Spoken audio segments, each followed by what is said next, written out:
Hey everybody, this is Dark Side Elite here, and I wanted to do a video about this near masterpiece of a film. I'm not gonna call it a masterpiece. There are a few little things in there that I would say is just a nitpick. It's gonna be a nitpick, but storyline wise, this is a masterpiece. This is literally a great movie, and I think that a lot of people should go and see it, despite what the negative critics are trying to bash this movie are doing. Um, I want to talk about Joaquin Phoenix's Joker, and I'm gonna do everything I can to make this very non-spoilery.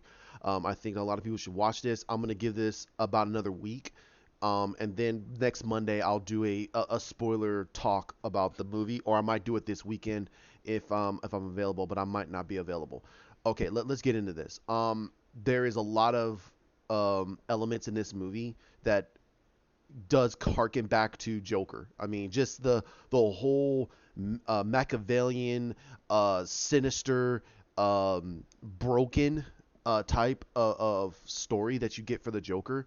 You can go to the Killing Joke. You can go into Cacophony, um, um, uh, or Arkham Asylum, or the Joker comic book. There's a lot of elements from various versions of the Joker that Todd Phillips did in this movie that I feel that really shows to you how screwed up the Joker is. And and everything you saw in the trailer, it leads up to something. And he goes completely, he breaks. And there was actually one more thing in the movie that actually breaks him completely. It breaks him completely. And I'm not gonna reveal it, but I think that a lot of people should, again, like I said, should watch this. Um, there they The way this movie was constructed is that he he is a good guy. He does have a mental illness in the movie, and it's pretty much well described. And they talk about it a little bit, and it's referred. Now now you can literally see that he is a broken person, and he's just trying to figure out who he is, and why is that city and even the world being the way it is. And the best way I can truly describe this whole movie, it literally, to me, feels like an episode of Criminal Minds. It feels like an episode of Criminal Minds, but without the profilers in the movie, because this movie takes place in the 80s. They actually utilize the very old classic 70s and 80s Warner Brothers signal. They utilized uh, a lot of the text from 1970s. It really feels like this is something that could have been back in the 70s and 80s, and we would have probably been very, very well pleased with this movie. I think that Todd Phillips did a very good job with this movie. He knew exactly what he wanted to do. This does feel very low budgeted. Um, but they did do a lot of a lot of action packed things that makes you go, okay, that makes a lot of sense. It's very, very gritty. Joaquin Phoenix, he brings to life various versions of Joker's personality. From, in some ways, Mark Hamill's version, especially in some of the scenes where Mark Hamill's Joker is being very open, and they're trying to get to the more sentimental, emotional side, and then all of a sudden he just snaps back into being the Joker. But they got that emotional side to him, not elemental, sorry, but the emotional side and the sentimental side of him. Then, in the thing that made Ledger's Joker very, very unique is he was a planner. He was a planner, and he planned on total chaos. But in Some people said that he emanated Heath Ledger's Joker. In a way, he did, but not really. Um, I saw a lot of um, I saw a lot of 80s and 90s Joker in there, with um, how screwballed he really was, and how he was trying to hold it all in. And I felt that that was one of the pivotal points of the movie, that you knew that he really did not know what was going on with him, why the world is the way it is, and he's trying to figure it all out, but no one is giving him the right answer. So he decides to make the answer himself. And again, that's it's not spoilery, but it just makes sense to the movie itself that he's trying to figure it all out. And I know that if people watched a lot of YouTubers out there who really talked about this movie, I didn't really want to. I wanted the final product to tell me what its story was. So I didn't really listen to a lot of them, especially people say, "Oh, I love the Joker. Joker's one of my favorites," and I go, I think they're gonna put in their bias.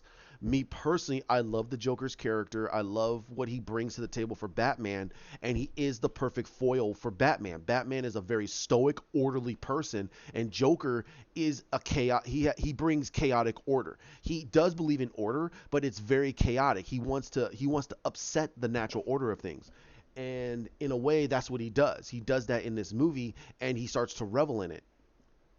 So now the movie, it does feel very independent film. I can truly see why TIFF gave this movie an award. I can truly do see this. In a way, and I know I'm probably gonna get some negative thumbs down. I hope not, but I think this movie is a far better constructed film than Endgame. I think that Endgame brought a lot of the emotion and a finale to everything, but I think that as a movie itself, storyline wise and construction wise, it it lacked in a lot of the areas that they should have been really building up in certain movies. Um, I think they were just trying to Marvel was trying in a way build the movie to start advertising for the next movie. Like, you have to watch the next episode. So tune in on Marvel's universe.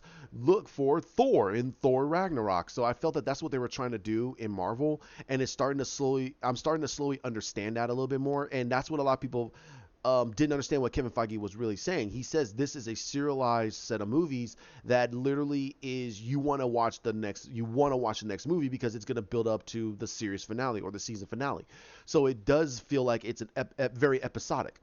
But Joker, as the way it is, the movie is very well constructed in a way that give you a beginning, a middle, and a true end.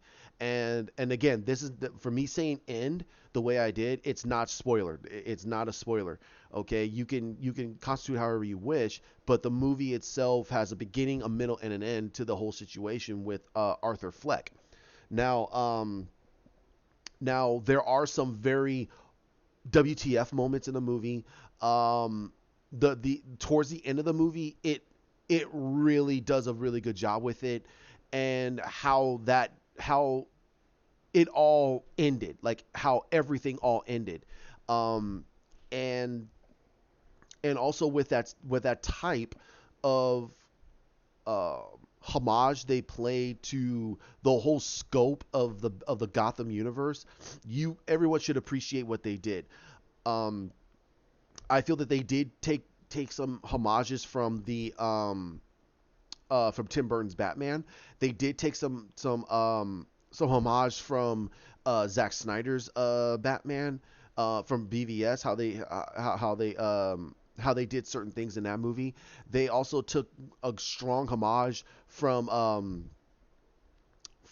Cesar Romero's Joker, because he's very animated. He's very animated, and he is trying to figure out who he is. And once he finally does know who he is, everything starts to truly come into place for him. And I think he truly is understanding. And but the whole movie is again, if you really think about it, if you really think about the end result of this movie, you can see why the director and even Joaquin Phoenix really want to do this film, because it's showing what would take a good man. And Arthur is a good guy. He's a very good guy. He just has some issues that he wants to fix. He wants to take care of it. This is not a spoiler. I mean, he goes to a therapist. The therapist is not listening to him. She's not doing her due diligence because she's a state official, and she's not really taking it upon herself to actually truly take care of Arthur. And and this is again harkening back to the second trailer. You have to watch the second trailer because that gives you a true understanding of Arthur's mindset in the movie.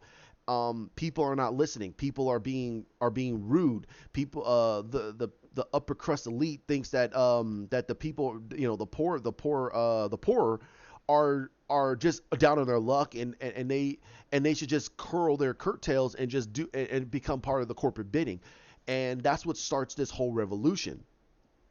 And Arthur's character is just in a way looking at this and going, this is pretty cool. That everything started a certain way, and it just started to derail further and further and further.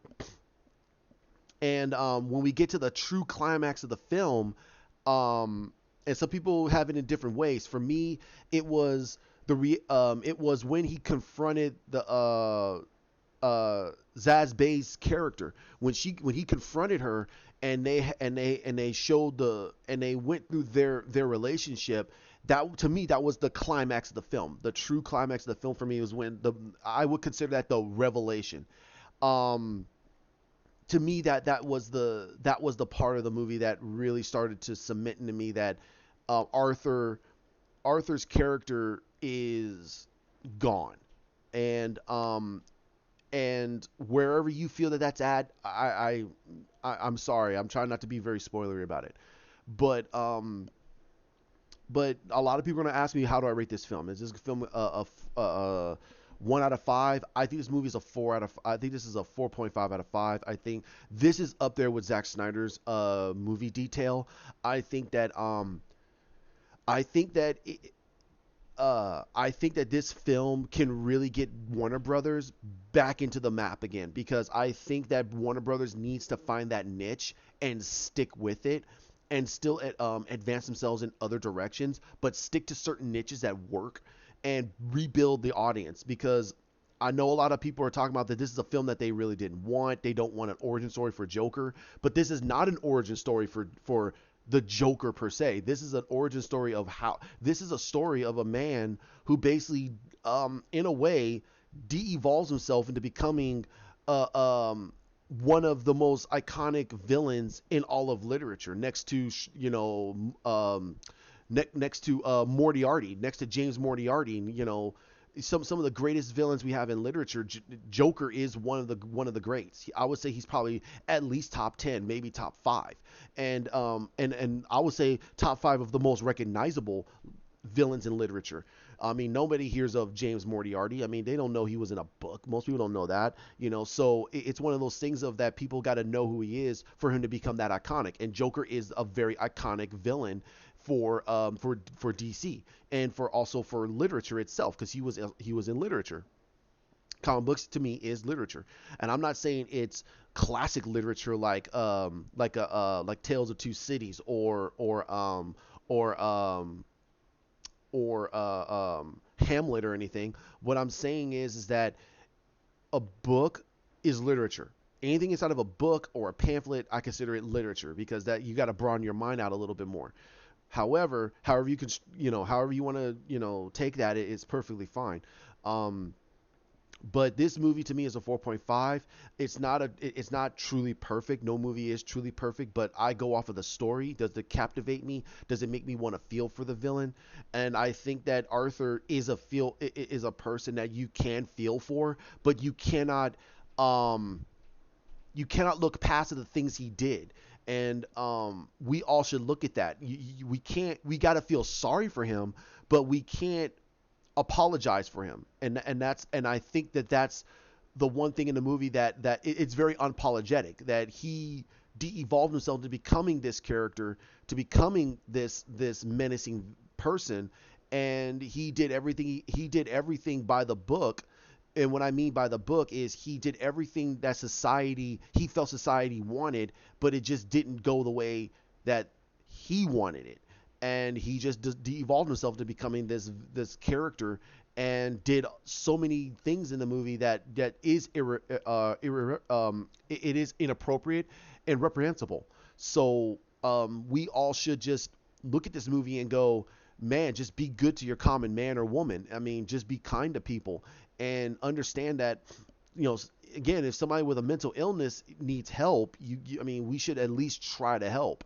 Um, but if in a way, if this individual causes so much society's woes and revels in it in a way, and doesn't come forward to try to take responsibility and want to repent, then we shouldn't feel sorry for him. I mean, we shouldn't be apologetic for it. We should feel sorry for this individual, and we should try to do our best to try to help him, not fix him, but help him realize that he did something wrong.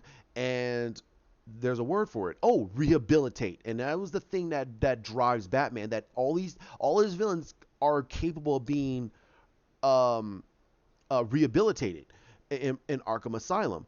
However, Joker is one of those characters in comics that you cannot help him. He doesn't care. He has little to no care in the world, and when he does, it's probably usually part of a big gag. So I'm gonna leave it here. Like, comment, share, subscribe down below. Like I said, I'm gonna give it about a week. I wanna bounce this with Hawk, and I want to do a huge video over it because this is one of his biggest movies of the year right now. Not many other movies even got on the plate with him. He's not a real big Godzilla fan. I think he watched the movie. He probably liked it. I'll probably bring it up.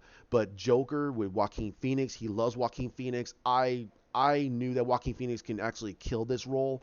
I just wanted my only hope in this movie was I didn't want them to make it comic booky to the point where this is the origin story of the Joker. No, when he said this is a character study, a character piece study of how a good man falls into becoming the Joker, then I went, okay, I'm done. I'm good. I'm good. This is exactly what I wanted to see. I don't want them to give the Joker a backstory.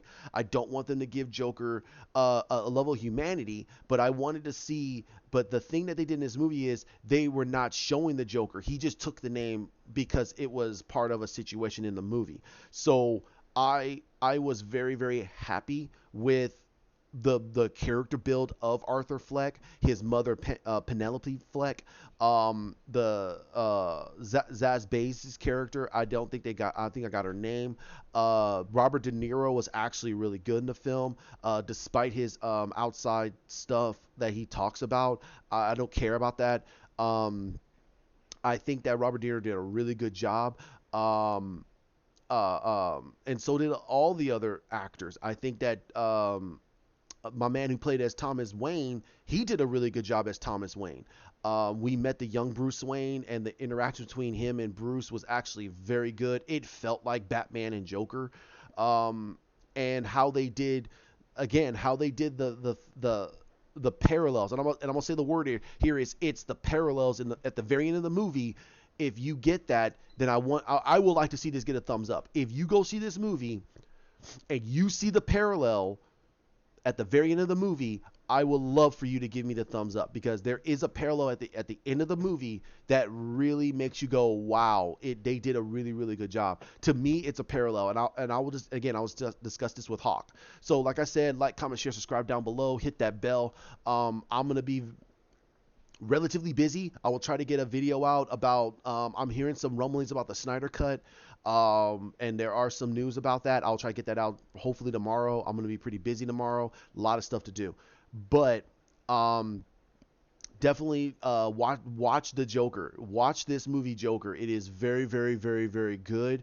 There are some parts in there that and I'm not saying bad parts. What I'm saying is there are parts in there that you can go, huh? Okay, they can kind of do without, or they could have added something in here. So again, it was more nitpicky. So that's why it's not truly perfect. And again, there are no movies that are perfect, because we have ideas that may conflict with the director and the writers, but this is the movie they wanted to do, and we all should look at that. But the story itself, the dialogue is near perfect. But the story itself of how Arthur Fleck become from where he was at the beginning of the movie to how he comes to the very end is a very, very good journey. It is an understanding of this character and what Joaquin Phoenix did. And I'm gonna leave it on this note, this one final note. Joaquin Phoenix should get at least a nomination for an Oscar, because I'm sorry, with Robert Downey Jr.'s performance as Iron Man, it does not hit the tone or the emotional turmoil of Arthur Fleck, because you're watching a broken man become more broken. You're all in Endgame was you were watching the death of Iron Man. Okay, I mean, we can watch that on any other, like a TV show. I mean, that's okay, but I don't think that I personally don't think that Robert Downey Jr. did that much of an impact in the movie to really garner an Oscar. This movie is Oscar. This is an Oscar level story. The Joaquin Phoenix, in my personal opinion, blew Robert Downey Jr. out the water in this. You could not see Joaquin Phoenix. You saw Arthur Fleck, and I think I said that in one video when I was talking about the different Jokers and how they're going to relate to Joaquin Phoenix's Joker, and that's up on the channel. But you do not see him in this movie. You do not see Joaquin Phoenix. Joaquin Phoenix has a uniqueness to himself, and you could tell his mannerisms. This is Arthur Fleck. In Iron Man, you seeing Robert Downey Jr. I'm sorry, you're not looking at Tony Stark, because Tony Stark got completely erased and is replaced with Robert Downey Jr. That is explicit by a lot of fans, and is explicit even to Kevin Feige and a lot of the critics. But this is a man, this actor, it's almost in the same vein as Daniel Day-Lewis. I'm not saying he's better than Daniel Day-Lewis, but this is in the same vein as Daniel Day-Lewis. You don't see Joaquin Phoenix. You see Arthur Fleck, and you see how he disassociates into becoming the Joker, and it's really, really good. So you guys have a great day, and you have a good one. Go see the Joker, please. It's a very good movie. You have a great one. Bye.